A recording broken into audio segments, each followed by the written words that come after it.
Hi Phil. Hi. Hey, yeah, how are you doing? Doing good. I was waiting this conversation so long time. Oh, Nice well, to have you. thank you for having me on. It's a Yeah, pleasure. yeah. So little introduction. We met with Phil in Spain a couple of months ago in one conference about carnivore and other stuff, and I fell in love immediately. Such a lovely guy. And when I heard him speaking, I had instantly idea to have him in my channel because he somehow was talking about enlightenment, non-duality, spirituality, and also carnivore. And here is passion for all of these. And I thought that you would be very cool guest in my channel. Oh, So thank you. thanks for Yeah, coming. there's not many talking about that so much, are there, in the carnivore world? But yeah. Yeah. Um, can you share a little bit your story, how you found this diet and what lead to that? Just give some basic information also about yourself. Yeah, sure. Well, I'm an old geezer now. I've been at this quite a long time. So I was born in 1962 and I grew up just eating, meat and two veg like we do in England, or we did back then. And I was fine, except for some hay fever. But I think they probably ruined me with a few jabs. I was clearing out my mum's stuff the other day, and I found some of my jab cards from like 1967, 1969. When I thought, oh, you didn't, did you? Okay. And they pulled my tonsils and adenoids out, which they used to in those days. So, it probably set me up for that, I think, early on, any issues I had later on. But I think from about the age of 18, I started to get into all kinds of weird stuff. First of all, a whole load of psilocybin mushroom tripping and that kind of thing, and then got into meditation. But at the time, I was traveling around the free festivals, and pretty much everybody was going macrobiotic at the time, and all this brown rice and lentils and stuff. And I was probably 18, and it was my first experience of a bad back. And I thought, well, I don't know what's happening. I never connected it to the diet. And then from the early 20s, got into the transcendental meditation movement, TM. And, inside that, like in so many spiritual movements, they like to tell you that you can't get enlightened if you eat any meat, and meat is unholy and evil and all that kind of thing. And then at the same time, all the nonsense came out about meat causing cancer and heart disease. And so I thought, great, I'm going to be healthy on this. And Mm. from the mid 80s, I suppose, I noticed some issues where, I was staying at one of the TM academies and demonstrating their flying technique, the sort of bouncing around on your ass in lotus position to the people who were on the courses. And I started to get a lot of sacroiliac pain. And I thought, oh, it's just down to the sitting in lotus for too long. But it wasn't, I don't think, because it was always worse if I had a load of cereal, a load of, cereal and milk and that kind of thing. But the rest of the time is just eating Indian vegetarian food, rice and dal, that kind of thing.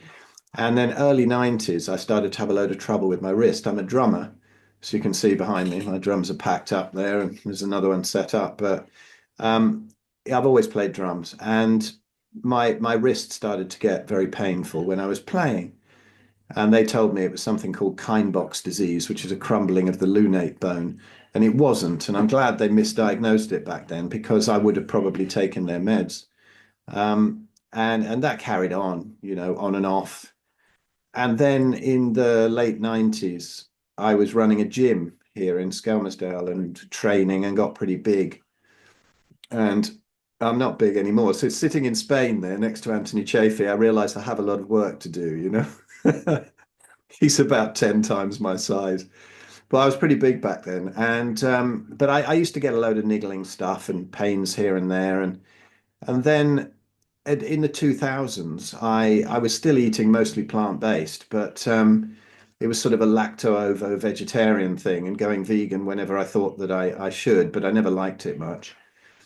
And then in 2010, I ended up kind of fat as well, which is sort of hard to believe now because I'm really skinny.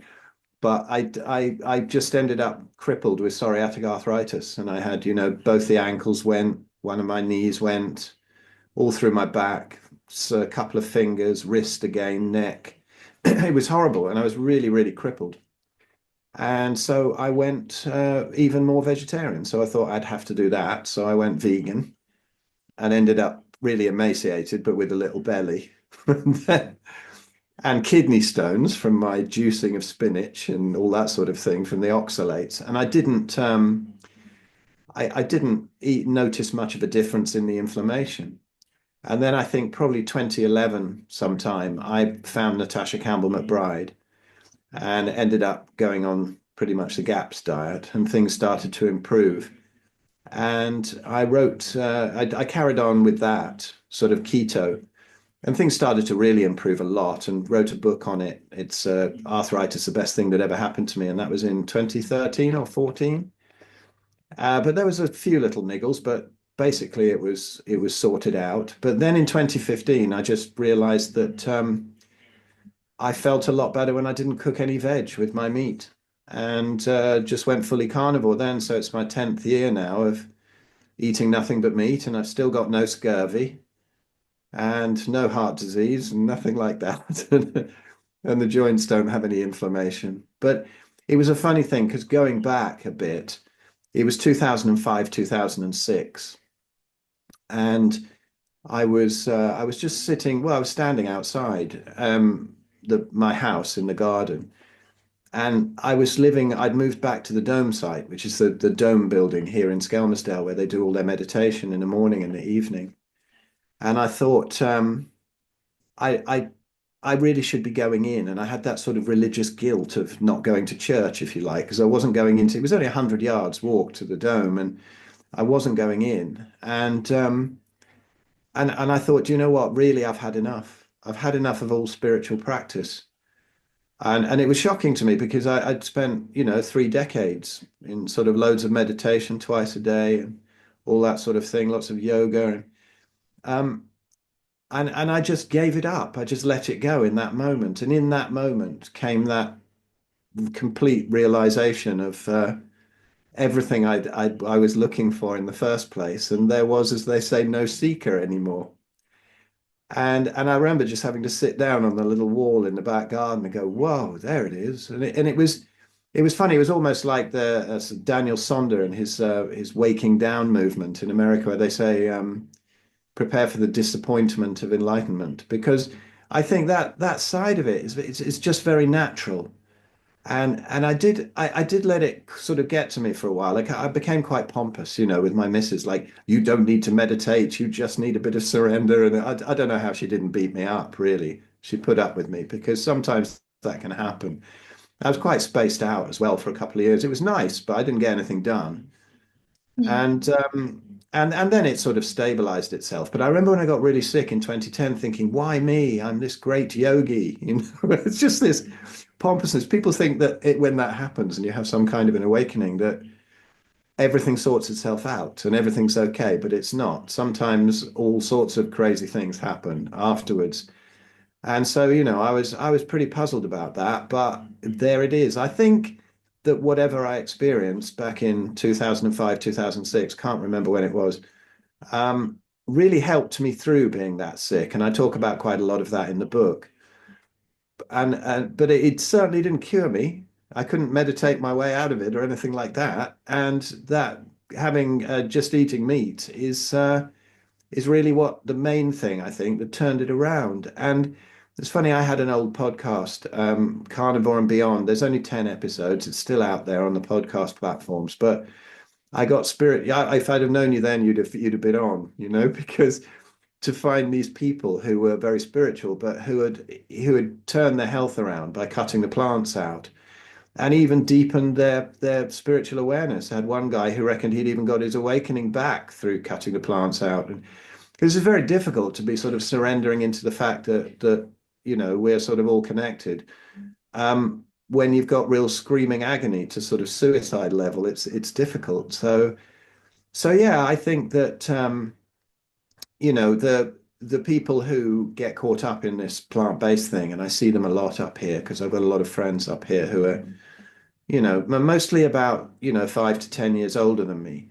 And I've lost a lot of them through cancer and heart disease and autoimmunity and all sorts, and that's their veggie diet. And they do end up quite spaced out as well. And I think that that's got nothing to do with it. Like I often say on interviews that my friend Chris B, who's been on my podcast a couple of times, my other one, the Red Pill Buddhas, and he says, are they enlightened, these gurus, or is it just malnutrition? And I think it gives you a real spaced out kind of thing that people, I don't think this awakening or anything has got anything to do with being spaced out or blissed out. It's just seeing the canvas on which the experiences are painted, right? And so they get stuck in maybe what you might say called the higher chakras. You need to be in the higher chakras and all that. But why have we got the lower ones? What's wrong with the lower ones? You need to build a house on good foundations, right? And I think meat really stabilizes that and makes you very strong. And I think, um, these plant-based diets have been used by religious and spiritual people for centuries at least to keep people weak and controllable. And I think it's jolly well time we got out of it and realized this nonsense. Yeah.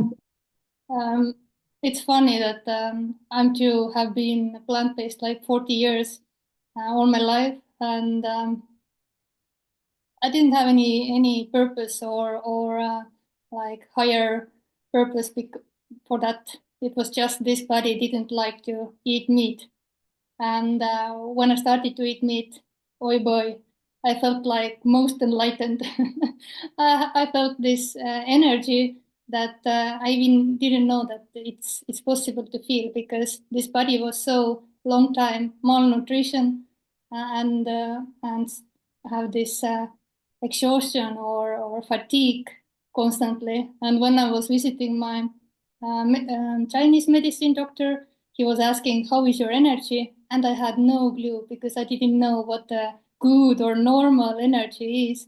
Once I started to eat meat, it was amazing. It was uplifting. And the first thought was like, fuck, this is the most enlightened food. It's amazing. It's funny if you look back in the old Vedic texts, the old Ayurvedic texts, it says that, that meat is the most nourishing thing for the body, like amrit, like nectar. And we see it quite a bit now. We're mostly among vegetarians when they swap over. But there was a festival because I play with the Daz band and we do a lot of the festivals. And one of the festivals, the Weekend Truth Festival last year, um, we were playing, but Ben and I, you met Ben Hunt in Spain, and Ben and I did a talk together. And there was, it's amazing actually at these festivals how many of these people, the sort of hippie types, are now going carnivore. There was more carnivores there than vegans. It used to be all vegans at these type of things. But there was one vegan, and she'd been vegan about 38 years. And after our talk, she went straight out and got her first burger. And that was the first one she'd eaten. And then 2 weeks later, um, she came up to me at another festival I was playing. I wasn't talking there or anything, I was just playing. And she came up and gave me this big hug and said, "All the life force has come back into my body. I feel amazing. Why don't people realize this?" Whatever. It was lovely. So it's great to see people waking up at last, anyway. Yeah, amazing. Lovely story.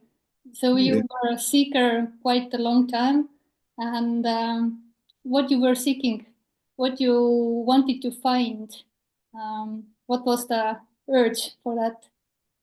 Well, it was whatever we imagine that awakening is described as. But we think that it's some kind of real high state of consciousness with all this bliss and all these visions and being able to see into other worlds. And it isn't. It's just a real quiet realization that you're part of the whole cosmic computer. And that's all it is. So I think we're often looking for something that's way too complicated. Yeah, And I think that's by design. Yeah, There's this carrot and a stick, and you never quite catch up with it. In all these spiritual movements, it's like, oh, you need to do this more meditation. You need this different mantra. You need this advanced technique. You need this Ayurvedic medicine. All of these things to keep you going, when really you just need to stop and be still. And there it is. exactly. Yeah. It's that simple. Yeah. Yeah, it is simple, but no one can do anything when there is no doer. The seeking happens spontaneously like this, like everything.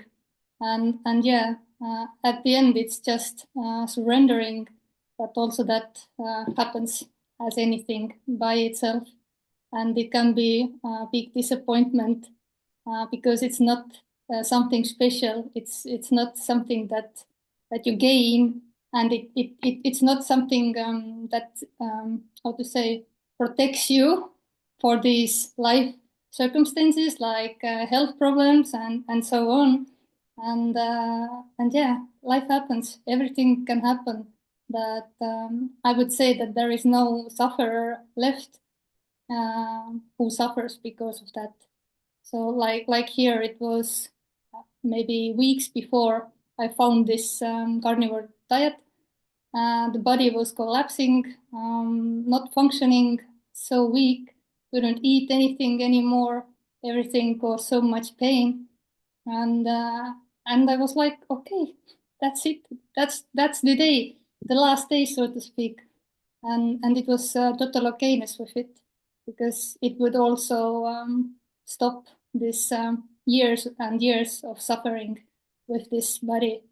But thank God, so to speak, found this carnivore diet that I have been now 6 months, and have reversed all these problems that I was seeking help for years from different places. Chinese medicine, functional medicine, Western medicine, plant medicine, spirituality, and so on and so on. Lots of supplements that somehow hold me on the water, but it was getting more difficult and more difficult to stay on the water, so to speak. I was drowning, and yeah, for some reason, for no reason, you have to sometimes suffer like years until you find something so simple as this proper human diet that people have evolved to eat, or have eat and then evolved. I don't know which way. So simple. It's funny, isn't it, how simple it is? And this is one of the reasons why people just don't believe it. Too You simple, know, yeah. yeah, it's too simple. I don't realize, that I mean, 99% of everything I've studied, and I've been looking at diet and stuff for 40 years, more than 40 years now. And 99% of it was nonsense. I had to throw it all out. Mm, So simple. I understand so much about Vata, Pitta, and Kapha and Ayurvedic stuff and Chinese medicine and all of this. And and it really is that simple. You just take away the things that are causing the issue in the first place. And there it is.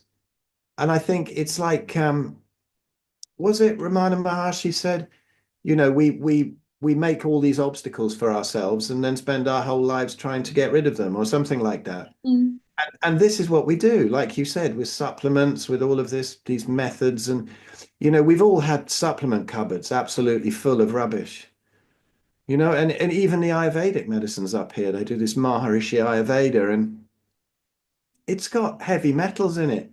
It's got cow poo in it. I mean, well, what's that all about? I know somebody who got serious lead poisoning from it and ended up having a big payout from them, enough to start a restaurant and stuff.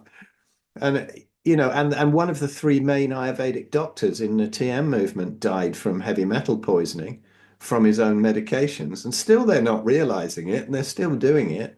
mm, It's very weird. And they just can't do it. Sometimes I'll run into one of the meditators or whatever in the supermarket, and they'll look in my trolley and they'll go, "Oh, I could never eat that. Maharishi says this or that." Yeah, but what do you think? Have a brain of your own.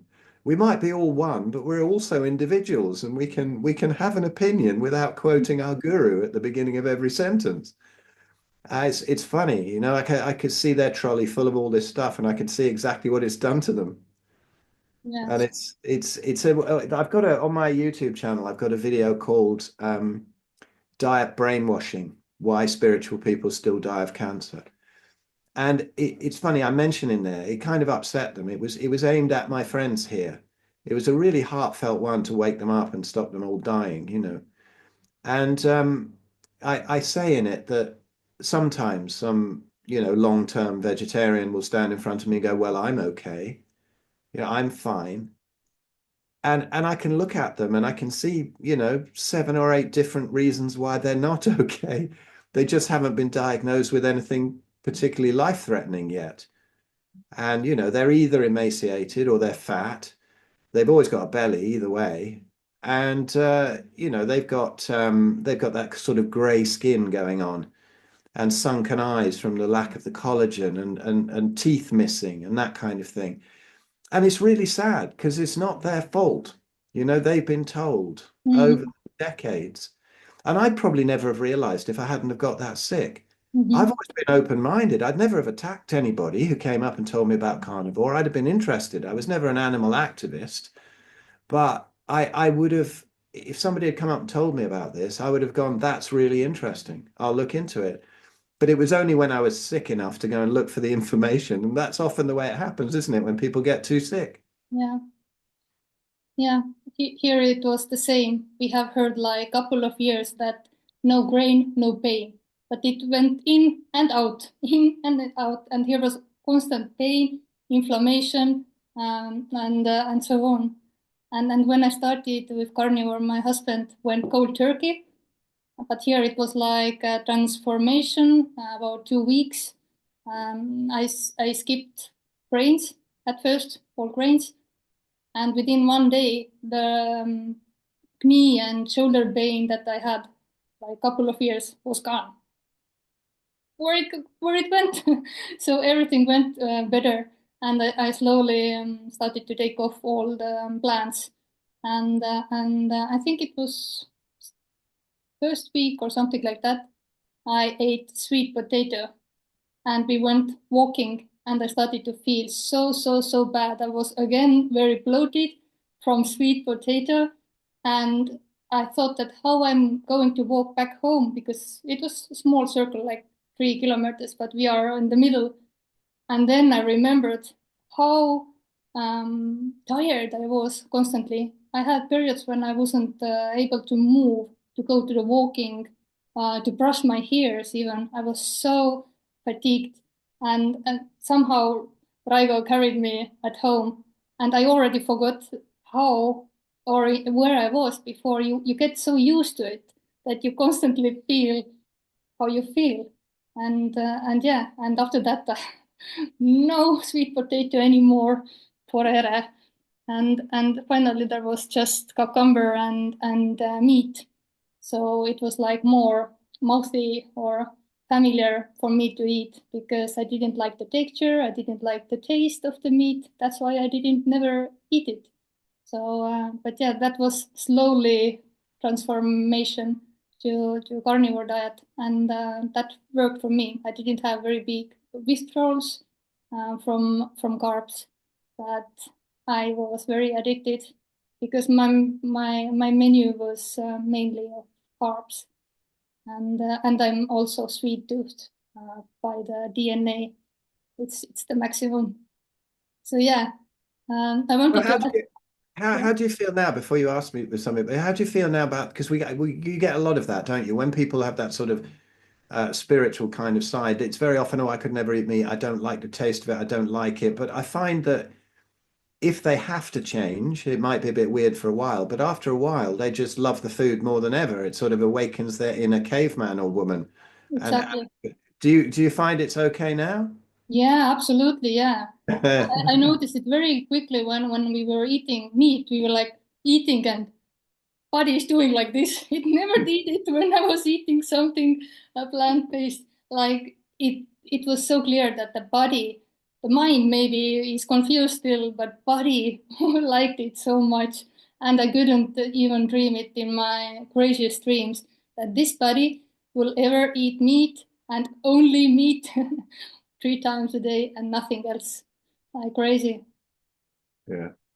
Good one. Yeah.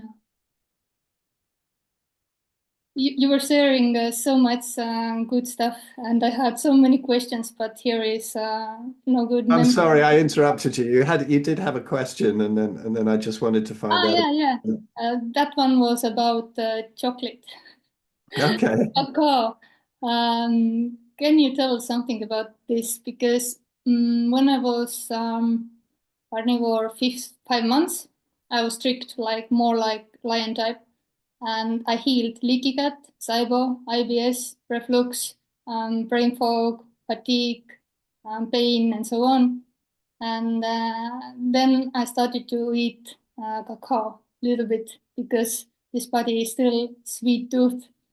And yeah, I wanted to ask what are the cons or the bad side of the, let's say, cacao? Do you know? Yeah, well, the actual sort of if you sort of get really good organic 100% dark chocolate, it's number one, it's revolting because we want the sugar, right? You don't really want a block of cacao, but it's very high in oxalates. I think that's the main problem. And so, you can get kidney stones from this. You can get all kinds of things because oxalate's probably one of the worst plant toxins and like little shards of glass that get into the thyroid, the joints, the eyes, Mm. everywhere, really. And they can take a long time to get rid of. I mean, I had Sally Norton on my podcast talking about oxalates, and I'd recently had a kidney stone, and that was 2022, and I hadn't had an oxalate for 10 years. And I had a big one back in 2012, but obviously I was still dumping oxalates. And she said, "Oh yeah, absolutely possible. It can take decades to get these things out." So, people think twice about eating the dark chocolate. It's not the healthy thing that you imagine. But then as you go to the other types of chocolate, then you get the sugars and you get the seed oils as well that they put in there. And what else? You got the dairy, that's no good. And you've got the heavy metals. And there's all kinds of stuff in chocolate. And it's a shame because it is very addictive. It's absolutely delicious. And yeah, it's not going from, a Mars bar to some high-end dark chocolate is really not going to do you much good. It's gonna maybe it'll take the dairy away, it'll take a few things away, but it'll pack you with oxalates. So there isn't a healthy chocolate out there. No, it's a shame. Yeah, sadly. I wanted to come back to that also when we were trying to heal the gut with Chinese teas from China. We also were thinking that they might be toxic, they might not be so clear, and they didn't work, although we tried our best. But nothing works when your diet is still basically the same. Um, for us, it was mainly coal and plant based, and we did all our food ourselves, and it went more and more organic and whole. So we ate more and more this green and colorful stuff, and there is basic problem is these plant toxins, the lectins, oxalates, many stuff. Or what do you say about plant food? What is the main cause of the problem with the plant food? Well, I think it's several things depending on which plant food. But going back to the Chinese herbs for a while, you just reminded me of a guy who stayed with me. He was a guy I traveled around Morocco with in 1980 when I was hitching, and absolutely lovely guy. But he just never stopped farting. I mean, even more than the rest of us, because we all farted all the time back then. But this guy, honestly, it was like a mains gas leak out of his bottom constantly. And he came to stay with me in my flat and where I was living at the time. And then he was also boiling up all these Chinese herbs that really stink, some of them. And so they're filling up the whole place. And it was terrible.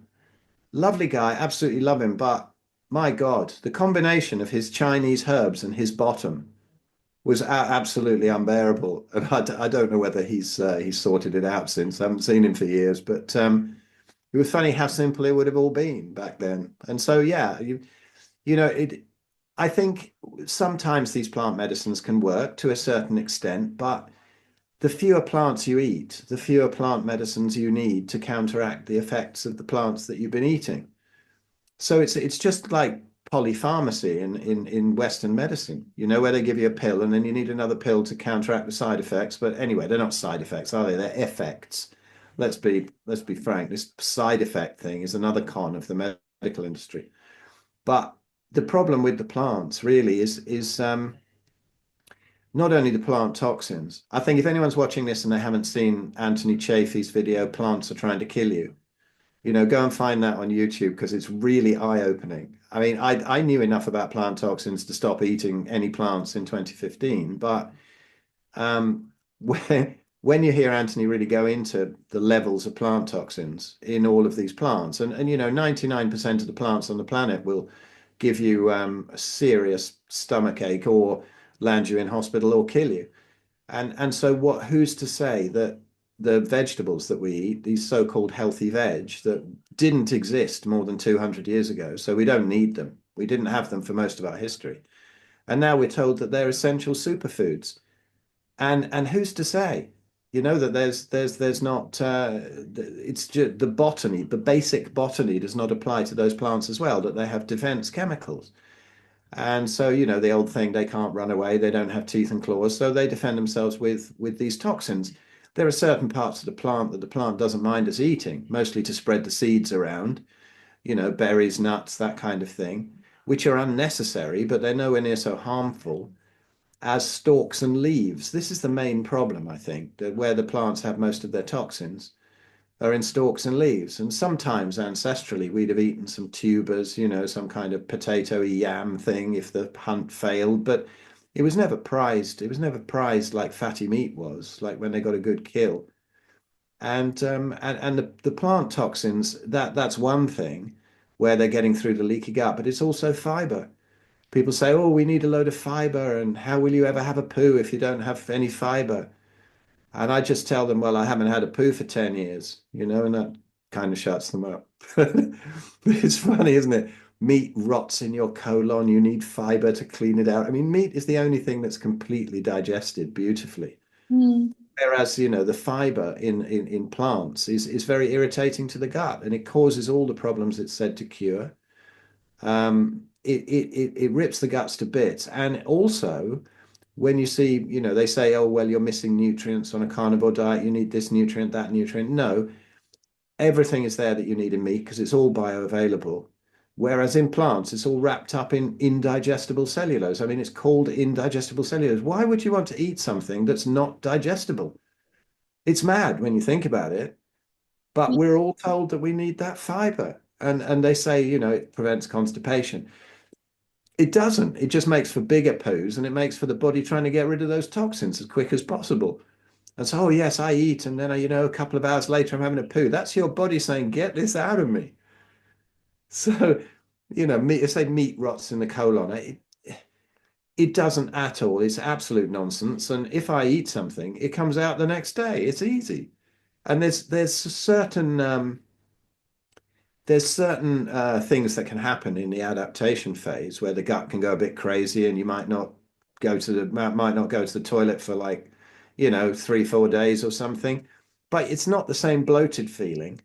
It's nothing like it was. And also then some people get the runs, they'll get diarrhea for a while, but this tends to calm down. It's just the microbiome readjusting. And some people are absolutely fine. I didn't have a problem with it, but as long as you understand that that's what's happening, it's the opposite of veganism, isn't it? In the beginning, you get a few adaptation problems, and then over the years you just mount up all the benefits. Whereas with veganism, there's an initial honeymoon period where things can feel okay.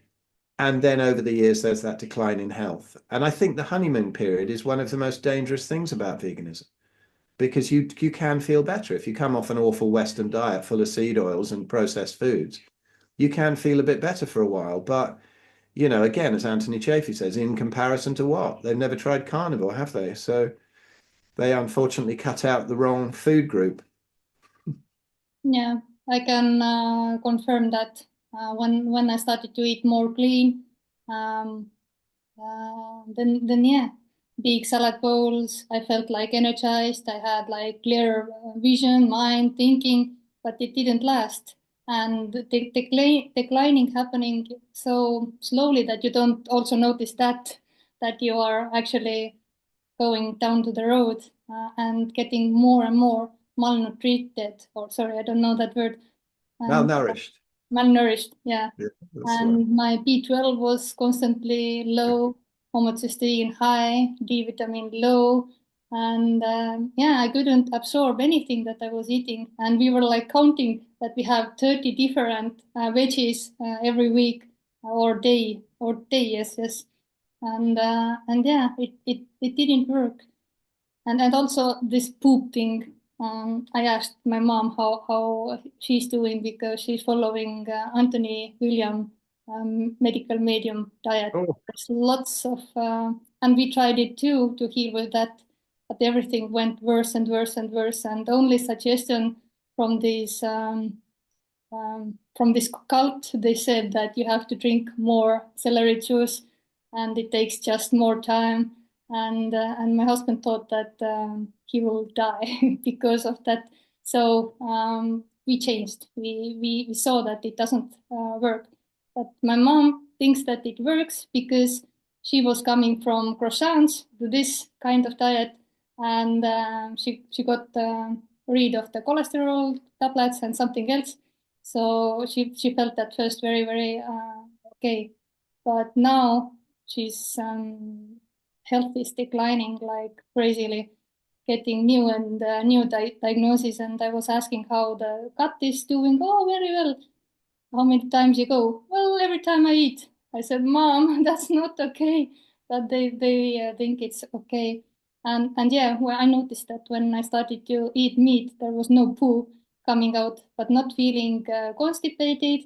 It was just the body was so hungry. It absorbed, I think, 99% what I was eating. I didn't have loads of shit coming out, and all this discomfort because of that pain and everything. Everything started to um, feel better once I started to eat meat. And yeah, you go every day or once in a week, it's still okay. It's like how the body, it feels like body knows when to eat, how much to eat. You don't have any sugar cravings or cravings at all. Right now, we are eating like once or twice a day. And whenever body is hungry, we eat. We don't need to count any calories. But when we were in Spain, I was like curious because I was the calorie counter, a macro counter, and I wanted to know how much there are macros, how many calories, and I was eating 4,000 calories, and I was losing weight, like this overweight. And it is mind blowing when you have for all your life, or let's say last 10 years, you have counted calories, you have had boxes, and because this was the only thing that worked for this body, how to lose weight was just to be calorie deficit. But this is not, it can't go long time. You can't go a long time like this. So eventually you start eating everything back. And yeah, I mean, it's amazing. It's not the diet, it's the way of living. I don't do any diet, any counting calories, and the body is getting the optimal weight that this body should be. And I was already okay that overweight that I had, that I have always been fighting with. Like, okay, I'm 40 and maybe this is my how this body should be, constantly swollen up. But no, it was just all this inflammation and from this whole organic food. Can you imagine that? I had the same thing. I used to count calories and exercise all the time and never got lean. And, I was sort of 2,500 calories a day and lots of mountain biking, weight training, all that sort of thing, and still getting fatter. And then when I was really sick and I was eating exactly the same as you, about 4,000 calories of fatty meat a day, and ended up seeing my abs for the first time. And I was 50 years old and lying on the sofa and doing no exercise. And I thought, that something's horribly wrong. If anybody doesn't believe about this, maybe find Bart Kay's channel. and have a look at him talking about calories in, calories out, and the exact what goes on. That the measurement of a calorie for food is nonsense. It's just a measurement of energy, and it depends how that energy is used. And it's down to the inflammation and eating the wrong food that the body stores away all the fat. And you mentioned medical medium earlier on, and I've got to have a go at this guy because I think he's doing an enormous amount of damage because he's just riding on the honeymoon period where people feel better for a while. But I think you've just got to, if people are wondering about this different, people are saying different things about diet out there. There's so much conflicting information that people get confused. But if you apply, I think there's a lovely thing where there's a guy called Anthony Faisy who was on Anthony Chaffee's channel, and he's got this game that you play, name an animal in the wild that. So name an animal in the wild that goes for a jog. Name an animal in the wild that has eats the rainbow and has to have different all these hundreds of different foods.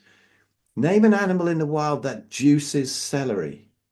We just didn't do it. We never did it. And celery's awful stuff. There's oxalates in there. There's all kinds.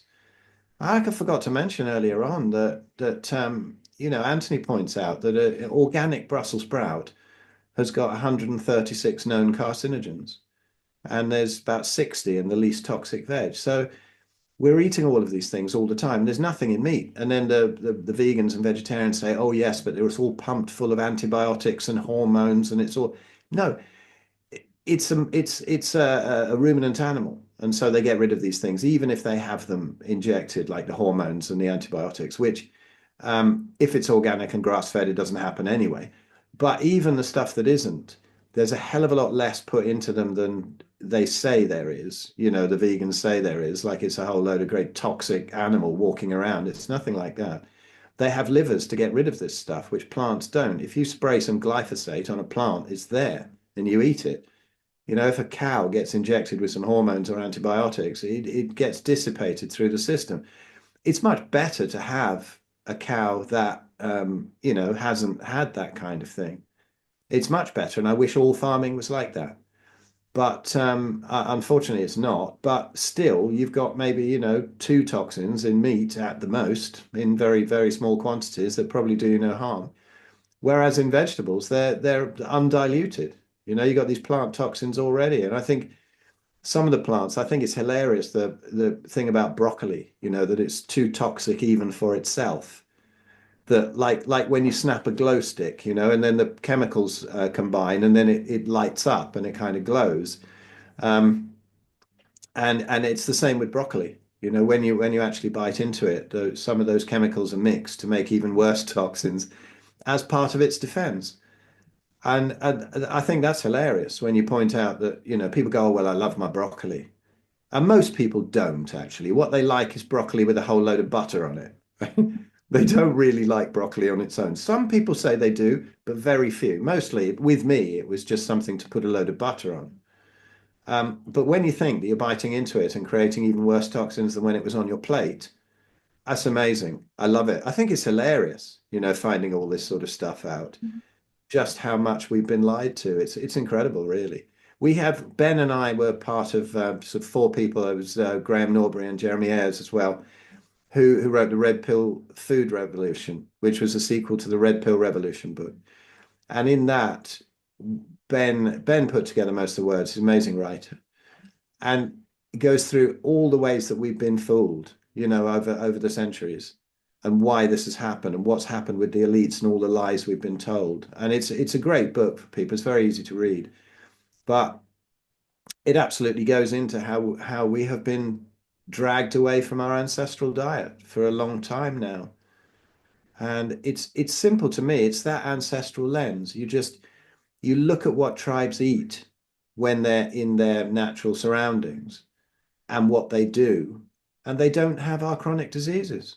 And then they say, oh, well, yes, but they all die at 30 years old. No, they don't. They can get really old. And when they're really old, like even 100 plus, they've got all their faculties. They don't have all these diseases that we have. And there's a whole load of myths about the tribes as well, that they all die young and they're unhealthy, and maybe the average is brought down by infant mortality and lack of trauma care when they get attacked by an animal or something like that. But no, when they get old, which they often do, they're extremely healthy and they don't have words for any of our ailments, and they all eat predominantly meat, whether 90% down at the equator or 100% up at the Arctic. I think somebody lovely to follow is Mary Ruddick. She's been on my podcast and she's coming to Spain next year in November as well. I am so excited that Mary's coming because I've never met her before in person, but she's absolutely delightful. You've never seen anybody so happy and smiling as Mary. She was really damaged by veganism and bedridden for ages, and then healed herself with a pretty much carnivore diet. And then she travels around all these tribes in all these remote areas all over the world. And you hear her talking about it and what they're like. There's no mental illness. There's no obesity. There's nothing. These people are just smiling and happy, and they've all eaten meat predominantly. And I think there's a good point here, which Ben often makes, is that, to say that you can't get enlightened by eating meat or while you're eating meat, it's so disrespectful to the whole of human history. Are they saying that none of these tribes had their advanced shamans, these people, these holy men or whatever? Of course they did. They all did. And they probably all felt like that anyway. This awakening that we've experienced is probably just the natural state for humans. It's nothing special. It's nothing great, that, oh, we can never get enlightened. It's only the occasional yogi up in the Himalayas or whatever. It's nonsense. It's man's birthright. This is how we're supposed to feel. And I bet those tribes, just not even the shamans, but the regular people probably feel that connection. Then God knows what the shamans feel, when they get on those ayahuasca and stuff. The plant medicines in that respect, where it's to open consciousness, can be really, really powerful, but not as part of the regular diet.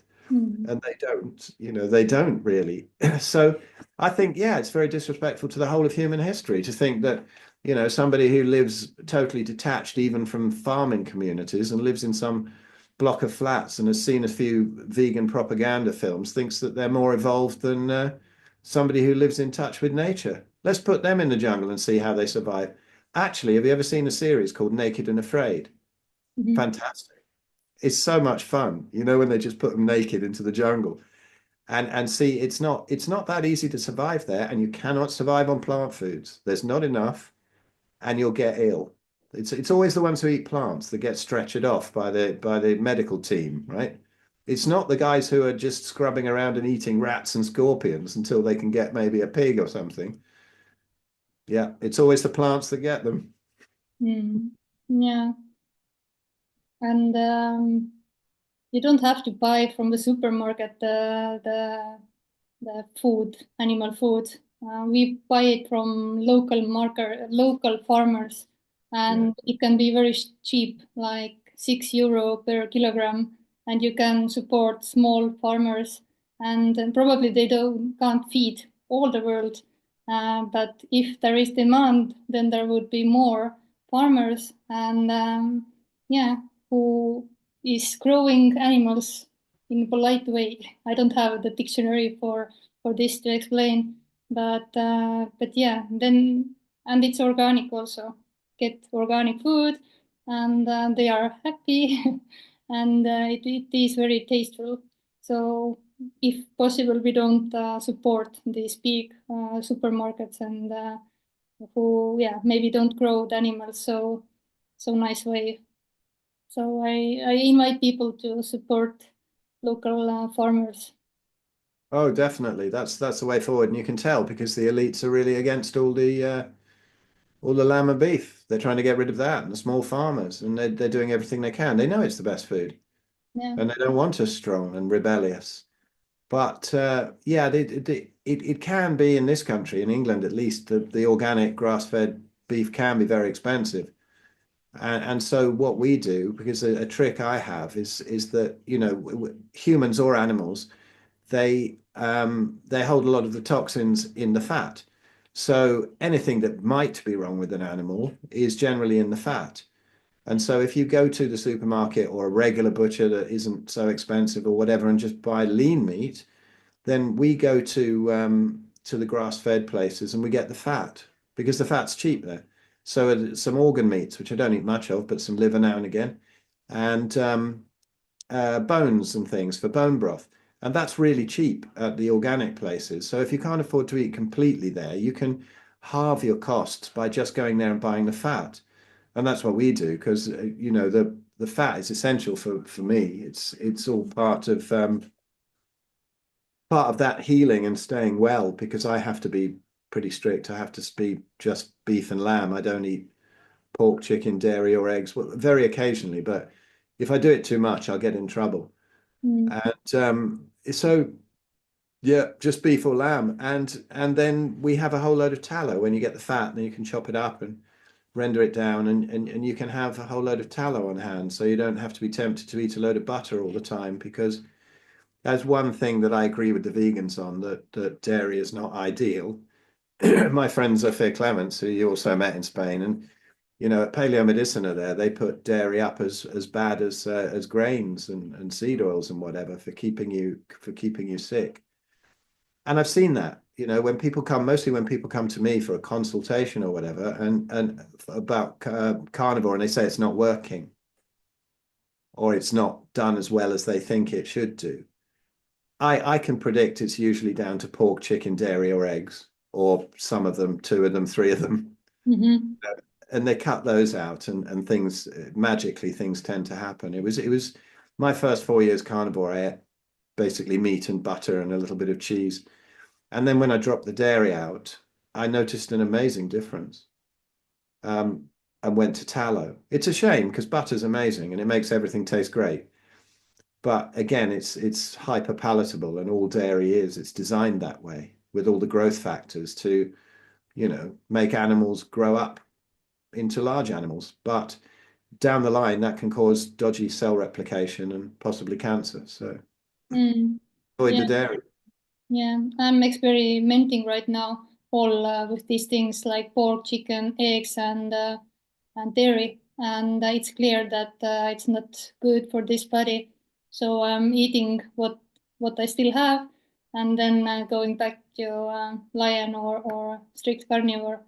Yeah, but it is delicious, and at least I don't get so big reaction right away. But now when I have consumed more, the old joint pain or these kind of things start to come back, and yeah, I don't want this back. So I better eat tallow. And actually we went today Argentina restaurant and had tomahawk with Rigo, and it is so satiating. But when I eat, also consume dairy, Parmesan cheese, um, butter, then or heavy cream, then I can't stop eating. Or even if I am full, I still want to snack something. It makes me eat more, and it doesn't feel good because prior to carnivore, I was constantly hungry, constantly angry, and I wanted constantly to eat something. So probably there was something off with my insulin, and yeah, the sugar spikes were quite crazy. So when I didn't get the food right away, then I could go mad, and I couldn't control myself. The body was going crazy. And I was always trying to explain this to Raigo when I was coming home and was hungry. Then don't stay on my way. I just have to eat something uncontrollable. And after this switch, it's so calm. You can be without food 6 hours. It's totally fine. Or do 24-hour fast. I was doing 72-hour fast. I could continue, but I didn't see any point, and I was bored because Riga was eating, and I didn't have nothing to do in Spain. So cut down or break down the fast, break the fast, and started to eat. But prior to that, we also tried fasting to heal the gut, and we were doing it in clinic. So there were doctors and everything, and we felt supported, and it was crazy. From eating mainly carbs to start fasting. Oh my God, it was so difficult and heavy. And in third day, when it was 74 hours, it should be 5 days, but doctors put me back to the food because I was so weak. But now, when being in ketosis as the main energy source for this body, it is like super easy. Yeah. It is, isn't it? When you're running on fats, you don't really think about it. You don't sort of go out and think, oh, I've been out for a while. I need to go and grab a sandwich. You can just not eat till the next day. It doesn't really matter. Mm-hmm. And yeah, it's a very stable energy, I like to say like a log on the fire rather than newspaper, which just burns and it's gone, burns and it's gone. You know, you put a log on the fire, that's like running on fats. And the dairy thing and being hyper palatable, it's like if I get some minced beef and make some burgers and fry them or whatever, I can eat maybe two. Um, but if I put cheese on them and melt cheese on the top, I can eat four. And so you're eating four burgers and the cheese, and it becomes hyper palatable. That's because there is a mixture of carbs and fats in there. And this is what the another horrendous thing that the processed food companies have done. They found this out that a certain combination of carbs and fats becomes really addictive, and you can't hyper palatable. You can't stop eating it. And in nature, you don't get that. You don't get a mixture of carbs and fats. If it's carbs, then there's no fats, and if there's fats, then there's protein with it. It's an animal basically. And the only thing you get really past, the dairy when an animal's young and from its own species, obviously, that will have a mixture of carbs and fats. But in nature, really, there's nothing apart from nuts, maybe. You'd only get them for a short period of time in the autumn and maybe put a little bit of fat on for the winter, which is how nature would design it. But if you think of any of those really addictive foods, any one of them that you can't stop eating, ice cream, crisps, chips, pizza, chocolate, it's always a mixture of sugars and fats that doesn't happen. All those hyperpalatable foods that destroy the leptin signaling. And that's it. You can always eat. It's just when you like you say when you eat a steak, you can be really hungry. The steak tastes amazing, and you stop when you've had enough. But then it would be easy to eat a whole load of Haagen-Dazs or something like that. Just a whole load of ice cream or cake or something. People used to joke about it in the old days. I remember in the restaurants, oh, I'm full, but I've still got my dessert stomach. I can eat some more dessert. But no, it's not what nature intended. It does taste that amazing, and it tastes too nice. It hits that sort of dopamine area, and people crave it. And so I see it with my kids. My son Peter is the healthiest of my kids and the youngest, who you met as well. And he's pretty much carnivore. He doesn't eat anything else at home. But every time he comes out of school, have you got any chocolate?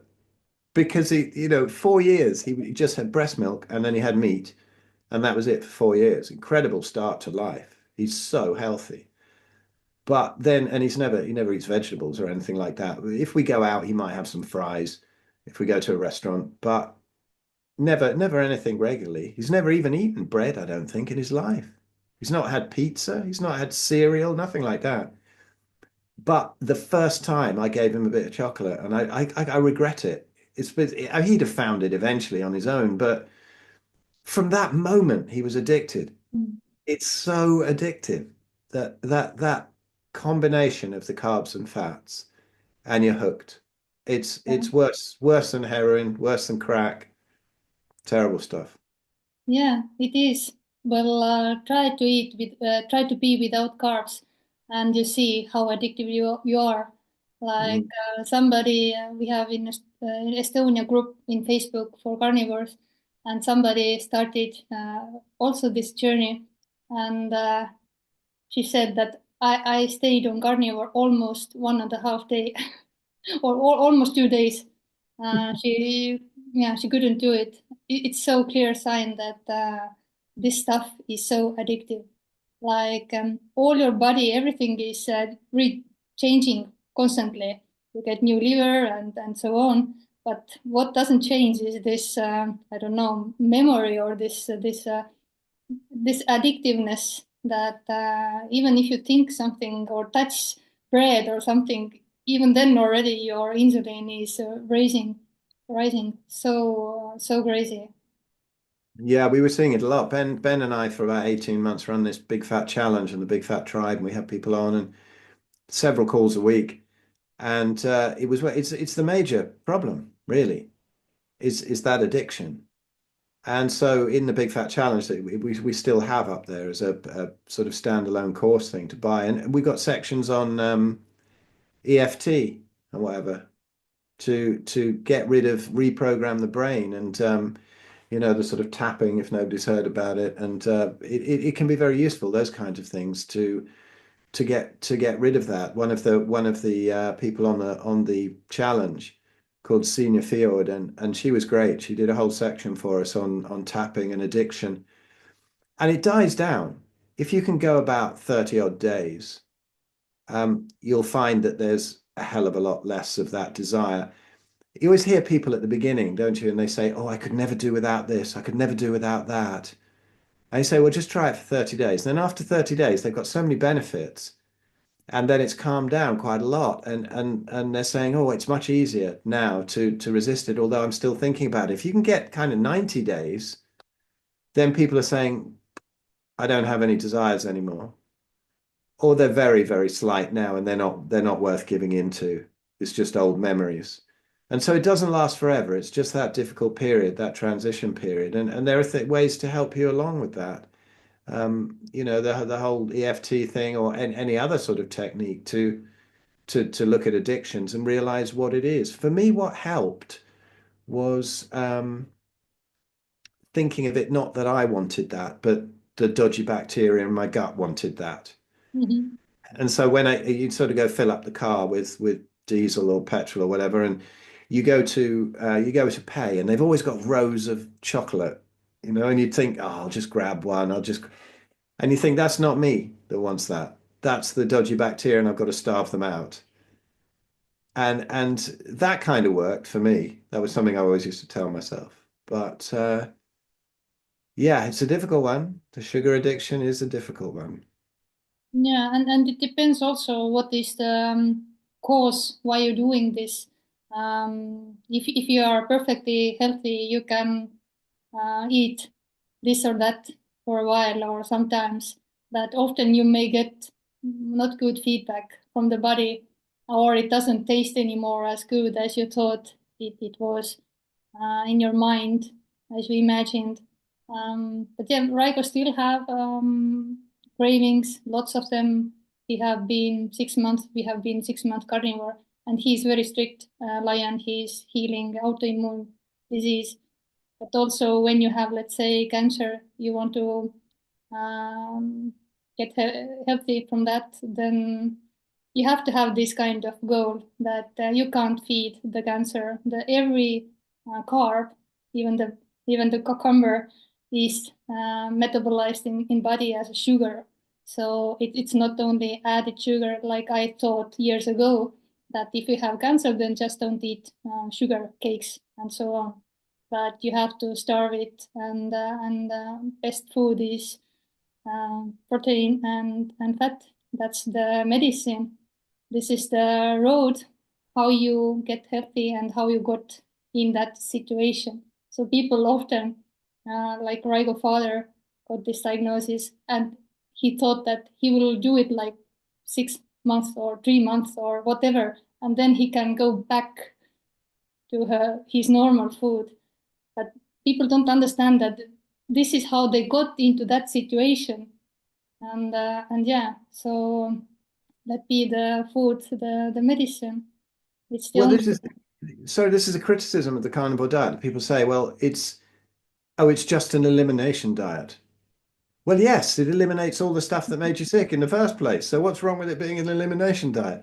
Yes, you can go back to the other stuff if you want, but then you're going to get sick again.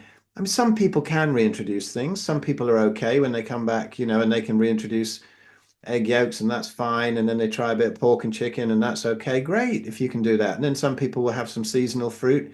That's no problem. That's how we used to eat. But some people who have got really sick, they just never feel that good on any plant matter or anything but the best fatty ruminant meat ever again. And they say, well, it makes you oversensitive to other foods. It makes you, it's not a cure. It's just covering up the symptoms. No, it's not. It's taking away things that caused you that. I have a course, an online course out there called Autoimmunity, the subtraction method, because it's all about taking stuff away. And I love this saying that if you're sitting on a pin or a nail, just don't take an aspirin to get rid of the pain. Get off the fucking pin, right? Just take away the source of the problem. And there it is. And so people go, you go carnivore, and they go, well, now you're just weak, you're just sensitive to all these other foods. No, You are it so pure, you are so sensitive to the toxins, to that shit that you were yeah, eating before, and you didn't understand what's causing the problem. Fuck, I'm yeah. eating so healthy, so full food, organic, but it's not okay. The body is not okay. It's this old myth that you need a diverse microbiome. People say that, and nobody understands the microbiome. There's nobody out there. If they say they do, they're lying. They don't understand it. It's too complicated a system for us to understand. Certainly not yet. So when you eat a load of plant foods, you have a more diverse microbiome. But I believe that those are just the bacteria that help you to digest that stuff in some form, or basically protecting you against it. When you stop eating them, you don't need those bacteria, so they can the microbiome can simplify. However, there are some people who go carnivore where the microbiome gets more diverse for a while at least. You don't understand it. The body just does what it does. All you need to do is to make people understand that all the way through history, the most prized food was fatty meat. Yes, we ate a few other things, but we didn't need to. We generally did them at times of starvation, or if there's some berries on the bush, we were always sugar addicts. We liked them, but we couldn't get a load of chocolate and fries, and they didn't exist. So we were down to berries in the autumn whenever they were available. And in some places in the world, they weren't available at all. So it's not that the berries kept them healthy; they don't need them at all. But they ate them, and it would have done them no harm in the amounts that nature provided. And so, just to understand what was actually available to humans in the wild, and then all the dietary questions are over, really. It's that simple. You can tell people what to do in 5 minutes or less, but then it takes months of getting rid of all the brainwashing. Hmm. Yeah, and people, when they heard that we are carnivores and they are interested and wanting to try, then they are asking different questions that how we're going to start, what I'm going to eat. It's so, so simple. What is coming from the animal, you eat this as often as you want, as much as you want. That's so simple. It's not complicated. Just thinking if this food is coming from the animal or not, and that's the that's very simple. Absolutely. Yeah. Yes. Yes. So, sorting all of that out. I will wrap this chat up. Let's keep it not too long.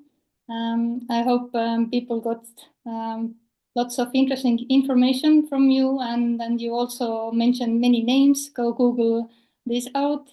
Very interesting podcasts there, and yeah, maybe we do some other stuff because I had lots of questions that I never had chance to ask because it was more interesting to have all this what we were discussing already. I know what it's like. I do that on my podcast, and I have a bunch of questions sometimes written down for people, and you just let them go. Yeah, You yeah, never quite do it, but yeah, just I would say to people, just don't believe us. Try it for 30 days. exactly. Even a vegan diet isn't going to kill you in 30 days. Yeah, Just try it and see what you think. Don't do all the arguing and this study says that and meat causes cancer and cholesterol's harmful and all of that. It's nonsense. All of it's nonsense. Try it for 30 days and then you tell me what you think. And I think really important is to keep listening to these people. I'll send Air some links to the stuff that we do and have a look at getting on support groups, that kind of thing. So you're on every week and you can chat to people who are on that same path as you, because it can be quite lonely sometimes. There's not many people doing this yet. There's more and more, but if you're isolated in your family and friends group and they just all telling you that you're mad and you're going to die, well, get onto a support group, go and come and chat to a group of people who it's sometimes, if somebody's 10 years down the line or whatever, it's not so easy to relate to them. But if you're on a call with some people who've been doing it a similar amount of time to you, a month or two longer, that kind of thing, and you can go through all those adaptation phases and issues together and understand that, the path forward and how easy it is and what to do if you do get some issues. So do that. And also, please come to some live events as well. Come and meet these people. I was amazed in Spain. It wasn't just the amazing speakers, was it? I mean, I met you, I met tons of other amazing people. And it's not the people you'd expect. It's not a load of crazy cavemen. Mhm. No, there's people from all walks of life. And for you to come up and start talking about non-duality, I mean, that's the kind of last thing that you would imagine at a carnivore retreat. And come to these things. We've got one again in November with a lot of the people that we've mentioned here. So if you go off and look into them and you think you'd like to come and meet these people, come along to Spain and hurry up and book as well because what we are only January as we're doing this and I haven't really even publicized it and we booked half the rooms already for November. People loved it so much, but have a look at these events. Go along to other ones. Go along to they're all over the place now. You get these carnivore sort of. Ours is the best because it's in the most beautiful, chilled place. But there's a lot of places where these people go and speak. Go meet them in person. Get a feeling for how healthy they are. You can't stand in front of people like Anthony Chaffee and think that he doesn't look healthy. He's absolutely robust. And then they'll get all the science of it as well, because a lot of these people understand the deep science of it. It goes in one ear and out the other with me. I've listened to it all, but I generally just take what's practical to help people. And also, if you do have some autoimmune condition, get a consult. Get a consult with somebody. I'm happy to do them with the autoimmunity. There's a load of people out there who will do these consults. But my specialization, I guess, is the sort of rheumatoid and psoriatic arthritis because I know all the dodges, and Mhm. I can explain to you why it works. But when I think of how many, you listen to us talking here, both of us, how many years we wasted. And if you go and talk to somebody who really understands about it, do that and don't waste the years that we did going down all these useless paths.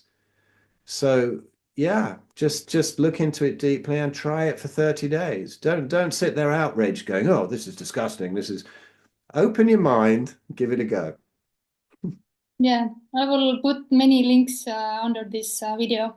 I will ask you later this so people can find everything. All right. Well, I'll drop you a bio and a link. So my website's a bit up in the air at the moment. So just say if I send you my link tree, then there's everything there. There's the consults, Mm. courses, books, conferences, everything. If anyone's listening to this in England, we've got a great one in England in August as well. So have a look at that, the Ancestral Health Festival, and Okay. lots of great people. And Sarah's coming along to that. Sarah Pugh, who we didn't mention, who is unbelievable, who's in Spain. All the quantum side, all the stuff we didn't mention about grounding and light and EMFs. This is all the part of the whole ancestral thing. Yeah. It's not all about eating meat. So you come along and meet and learn from these people. But I'll drop the link tree link in and have a look. Mhm. Mhm. Perfect. Thank you very much, Phil. And maybe we talk another time too. That'd be lovely. I've got to get you on as well. I want to hear your story because it's that when I boot, I'm just about to start this new podcast because I kind of lost control of my Red Pill Buddhas one, which I think there's about 40 episodes out there. Some amazing people, some of the people we've been talking about here. But so I think it was Thich Nhat Hanh, wasn't it, who once said the next Buddha is the Sangha, the collective. So stop it with these Buddhas that you worship and all that kind of thing, these gurus rather. And the next Buddha is really the collective. And so I'm just about to start up the Red Pill Sangha podcast. Mm. And so watch out for that. And I'm definitely going to have Ere on to chat Mm. about her story. Cool. Let's see what happens. Much love. It was You nice too. to talk to you. Bye bye. Bye bye. where I end this.